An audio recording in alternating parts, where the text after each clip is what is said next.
Hai, Assalamualaikum warahmatullahi wabarakatuh. Kembali lagi bersama dengan Cikgu Fira. Ingat lagi tak Cikgu Fira macam mana dengan keadaan murid-murid selepas cuti raya ni? Semua sihat-sihat ke? Cikgu Fira harap semua berada dalam keadaan sihat, sejahtera, sihat walafiat dan bebas daripada COVID-19.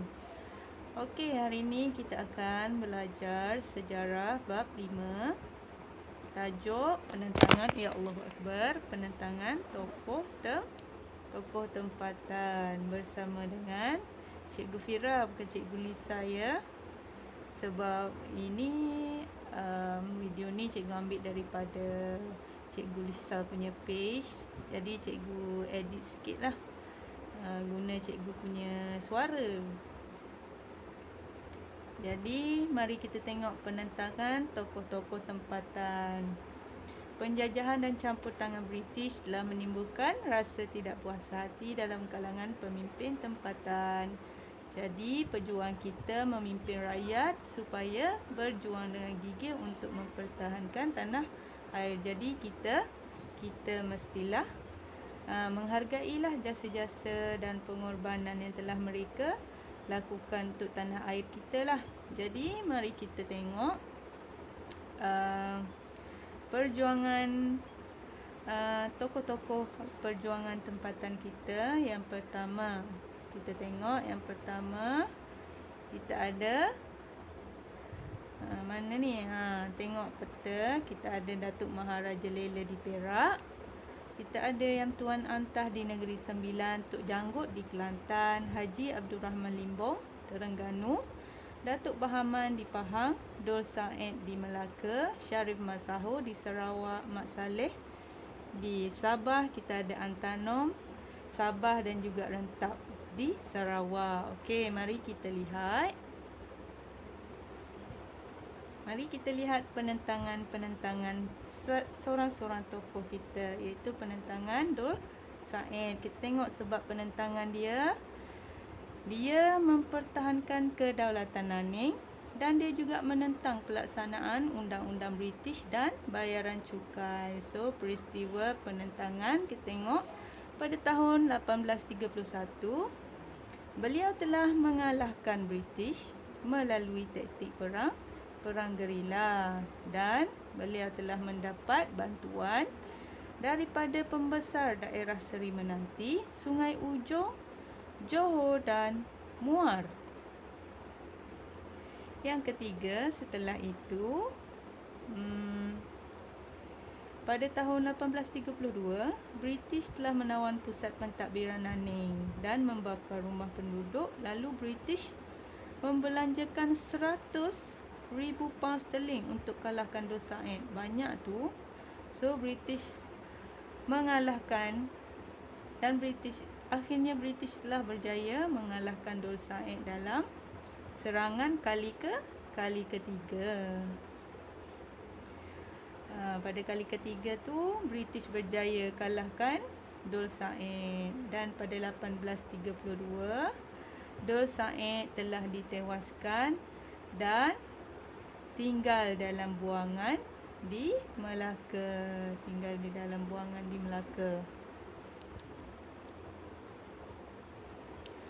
Okey, yang seterusnya mari kita lihat pula penentangan tokoh yang seterusnya, iaitu penentangan yang Tuan Antah. Tengok sebab penentangan dia, sebab dia tidak bersetuju dengan perjanjian antara British dan Datuk Kelana Sungai Ujong. Dan dia juga tidak bersetuju tindakan British menyokong Datuk Kelana Sungai Ujong yang telah mengisytiharkan Teraci sebagai wilayahnya. Okey, selepas itu peristiwa penentangan. Kita tengok peristiwa penentangan. Yang Tuan Antah menawan Parai dan beliau telah membina kubu pertahanan, lalu telah tewas kepada British dan berundur ke Bukit Putus.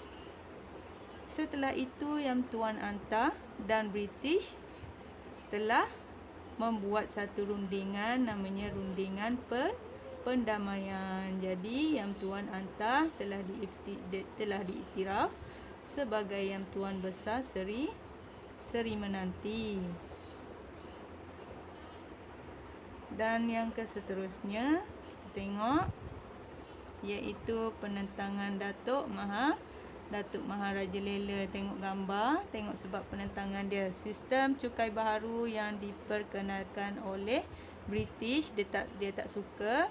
Yang kedua, campur tangan British dalam adat resam orang Melayu. British dulu dia telah campur tangan dalam adat resam orang Melayu. Jadi orang Melayu marahlah, terutamanya Datuk Maharaja Lela. So dia marah. Jadi kita tengok pula peristiwa penentangannya. Datuk Maharaja Lela bersama Sultan Abdullah dan pembesar mengambil keputusan untuk membunuh J.W.W. Bush. So Datuk Maharaja Lela dan seputum telah membunuh J.W.W. Bush di Pasir Salak. Dan pada tahun 1877, Datuk Maharaja Lela telah ditangkap dan dijatuhkan hukuman gantung. Kesian Datuk Maharaja Lela. Semata-mata nak mempertahankan tanah air, terpaksa dijatuhkan hukuman gantung. Okey. Yang seterusnya kita tengok pula penentangan Tok Janggut. Tengok sebab penentangan dia, pengenalan cukai dan peraturan tanah baharu yang membebankan. So, peristiwa penentangan dia pada tahun 1915, beliau telah melancarkan serangan ke atas Pasir Putih. Jadi, British telah menyerang kubu Tok Janggut di Kampung Saring dan beliau telah terkorban dalam pertempuran itu. Kesian Tok Janggut. Okey. Lepas tu, kita tengok pula Haji Abdul Rahman Limbong. Sebab penentangan dia adalah penguatkuasaan Undang-Undang Binatang Buas, peraturan tanah baharu, pas kebenaran menjalankan aktiviti pertanian yang sangat membebankan. So, kita tengok peristiwa penentangan dia. Pada tahun 1922, beliau tu Haji Abdul Rahman Limbong lah, telah menjadi peguam di Kuala Telemang. Dan ancaman British pula, British telah mengancam tindakan undang-undang kepada yang enggan membayar cukai. Jadi siapa yang tidak membayar cukai tu, British telah mengancam dia lah, itu maksudnya. Lepas tu para petani menduduki balai polis dan bangunan kerajaan di Kuala Berang. Lepas tu British telah melancarkan serangan dan Haji Abdul Rahman Limbong tewas dan telah dijatuhi hukuman buang negeri ke Mekah. Lepas tu kita tengok pula penentangan Datuk Bahaman. Sebab-sebab penentangan dia, kehilangan hak mengutip cukai, pelucutan jawatan sebagai pembesar. So tengok peristiwa penentangan dia. Pada tahun 1891, beliau telah menyerang balai polis Lubuk Terua dan telah menawan kembali dengan bantuan Tok Gajah dan juga bantuan Mat Kilau.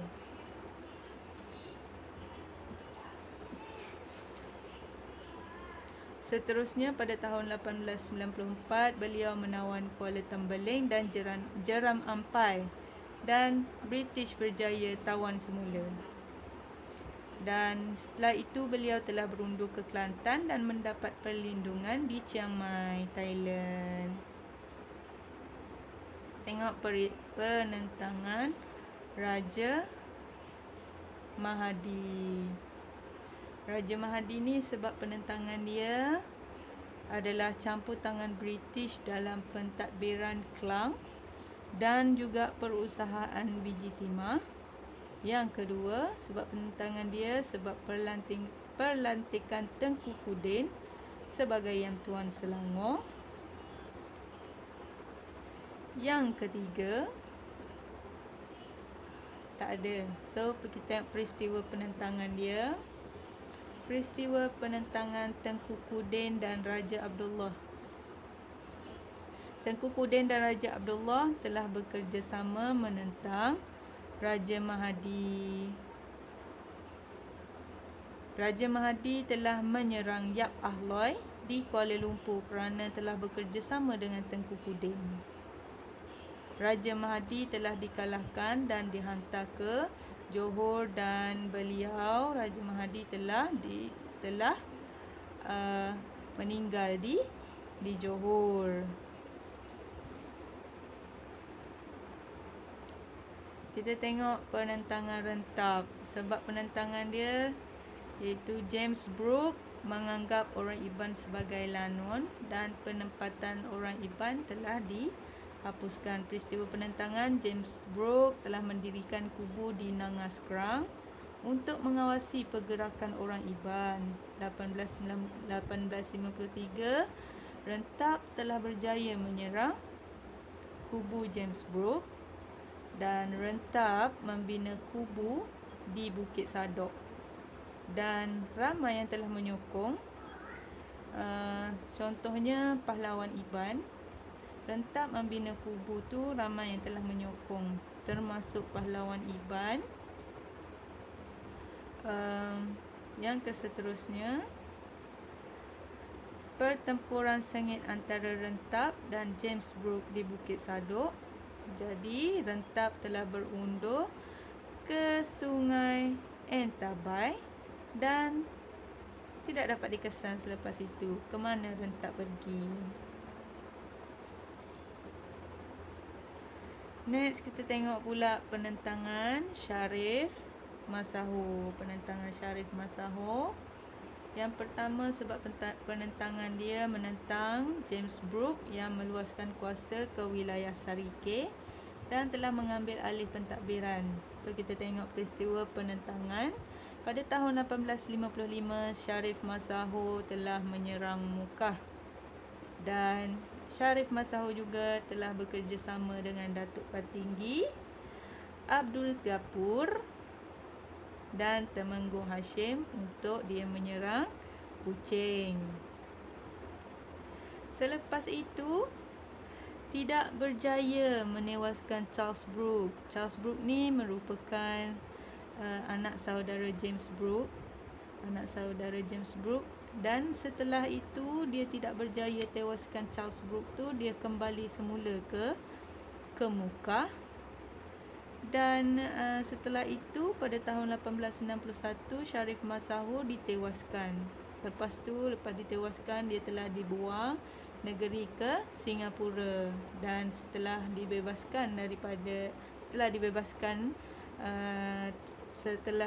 beliau dibebaskan, beliau pulang. Beliau tu Sharif Masaho telah pulang ke Selangor dan dia membantu Raja Mahdi dalam perang Kelang pula. Dia bantu Raja Mahdi dalam perang Kelang. Next kita tengok penentangan Mat Saleh. Sebab penentangan dia kehilangan kawasan pengaruh kepada syarikat Borneo Utara British atau kita panggil SBUB. Yang kedua sebab membantah cukai yang dikenakan serta peraturannya yang sangat membebankan. Peristiwa penentangan pula pada tahun 1897, beliau telah mendirikan kubu di Ranau dan menyerang Pulau Gaya dan Ambung. Mat Saleh juga telah ditewaskan di Tambunan dan telah terkorban. Okey. Jadi hari ini kita akan Okey, yang keseterusnya kita akan tengok pula penentangan Antanom. Penentangan Antanom ni kita tengok sebab penentangan dia kehilangan kuasa dan pengaruh serta pembayaran cukai yang membebankan dan orang Murut telah dijadikan buruh paksa, juga pencerobohan kawasan hutan untuk British ni membina jalan. Sebab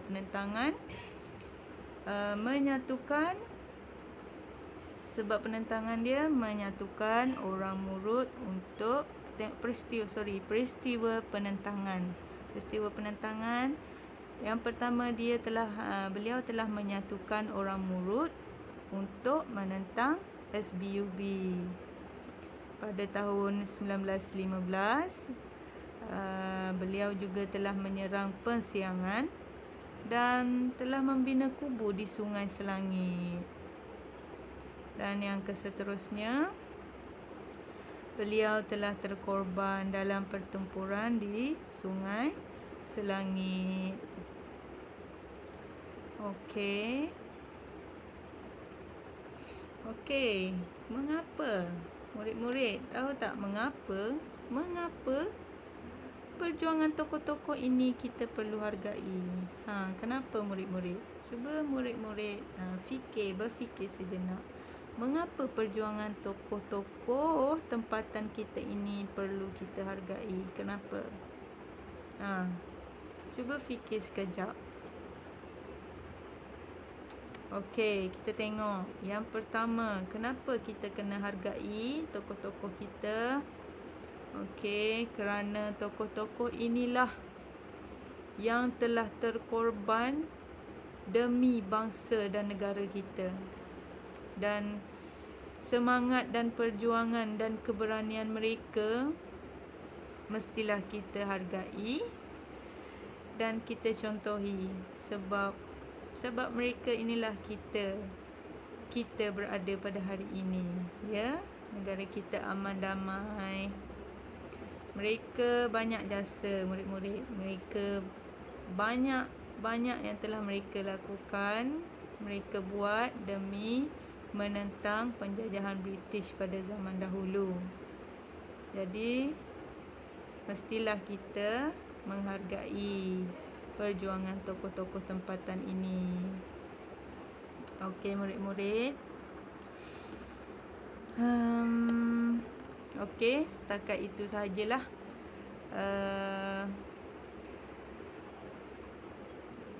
Setakat itu sahajalah pada pembelajaran kita pada hari ini, murid-murid, ya. Jadi Cikgu Fira harap awak murid-murid semua siapkan modul Cikgu Fira yang Cikgu Fira dah bagi kepada murid-murid